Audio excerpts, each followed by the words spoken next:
Hi everybody, Ben Fung here, just continuing the blog-vlog combo on tackling the quandary we have in expensive higher education costs with very little payout on the other side for our new graduates.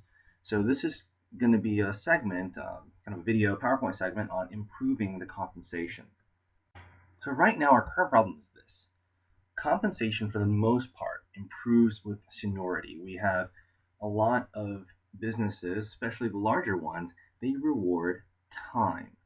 I know they're trying to reward experience, and with experience, hopefully performance. But what really occurs is that there's a minimal HR requirement that's met for each position per their job description, roles, and responsibilities. And it naturally rewards laziness and mediocrity because people just have to stick around and they get the benefits for it. So it really allows for experience without performance. The solution that I want to propose is easy, actually. You just keep everybody honest through transparent business practices. Sadly, only the new entrants will like this, but there is a way around this. Because we can leverage money, it's going to actually convert, believers, true believers will be converted a little faster, and I'll explain how. Performance-based compensation is going to be the way to go. And this is, again, a transparent business practice. Imagine a system where you get paid for what you do, for how well you do it, and for the value you bring to the team, to the company, to the firm at large. You get rewarded for your performance, and if you underperform, you get the same type of consequences in the negative valence. You get a pay reduction, you get perhaps some suspensions or other things acted against you, or ultimately termination because you're just not good enough to, you're not up to par. Now, I'll use the clinical environment as the example. One of the best ways I've seen clinicians compensated is by the weighted unit of pay. So certain billable activities obviously bring revenue to a company for health system, and by weighting different types of patient engagements, clinicians get a unit that's weighted against that as a number of pay. So say a treatment, we'll just call any kind of old treatment, is going to be, say, 0.75 a unit of pay, and their base pay is $100 per unit. So for that treatment, they get paid $75. In essence, it's profit sharing, but at the clinical level. Clinician gets a piece of the action for what they actually perform, and the rest of the company will gain their revenue and then profits shared as dividends, and for the shareholder and the whole monster there. But it gets a little more interesting because you can also use productivity as a percentage of pay, as well as an agreed upon value matrix as a multiplier of the pay. So that way you can insert some quality measures and outcome measures as part of somebody's compensation package. And I suggest this because if it was truly the fact that loyalty and experience really added that much value, shouldn't employees that have been doing the same type of job classification be that much better than the new entrants, right? It should. But that's not usually the case. Usually we see that the younger entrants, the ones that have just gotten into the field, not necessarily younger, but just the newer entrants, they have a hungrier appetite to work harder, work faster, and they have something to prove, which means that their performance tends to be just that much better. That's not always the case, but that's just kind of the general. So how do we implement this?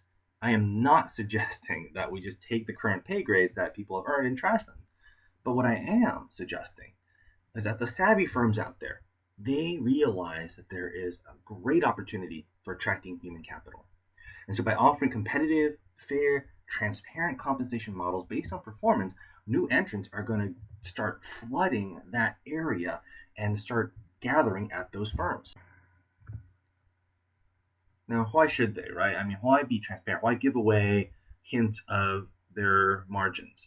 Well, transparency is a big deal these days. For those firms that are being corporately, socially responsible, they're going to be identifying themselves on the same playing field as a new social contract for those new entrants to the field. And besides, that's where everything is going anyway. Socially responsible companies are noting a definite benefit financially from their good business practices. In the same vein, when you have these performance based compensation programs in play, you'll start attracting the cream of the crop because the cream of the crop are hungry. They want to perform because they want to get paid for what their performance is worth. This will allow for companies to invest in the next generation of infrastructure so that when the current managers and staff in office transition out for retirement or for whatever other reasons, you'll have a natural flow for replacement, for expansion, for innovation, and perhaps even disrupting and creating entirely new markets because you have that nice, already put in human capital. The last reason why businesses should consider this is that it'll bring more value to the company at large. When you have good human capital and you have people that are highly engaged, getting paid and recognized and rewarded for what they do and the good that they bring, you'll start improving the economy at large. You're going to improve shareholder wealth, which everybody's always obsessed about, right?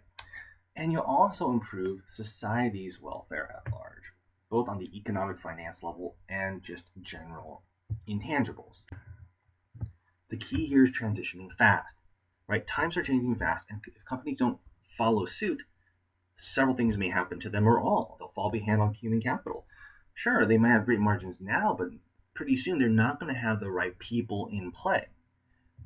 They may go out of business because they don't have the right congruence with what society expects of them. Or as a business, and there's a lot of them lately, especially in the tech industries, they'll become irrelevant and they'll just simply go out of business entirely. But make no mistake, education is a business. Students pay money, a lot of it in fact, to hopefully get some life skills and knowledge and applicable actionables along with that piece of paper. And they trade that in the job market, hopefully for a better pay grade.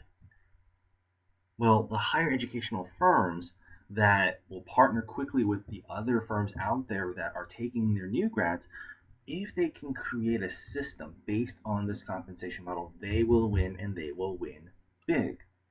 They're probably going to take over a huge chunk of the higher education market, and they're going to also enjoy a lot of downstream benefits.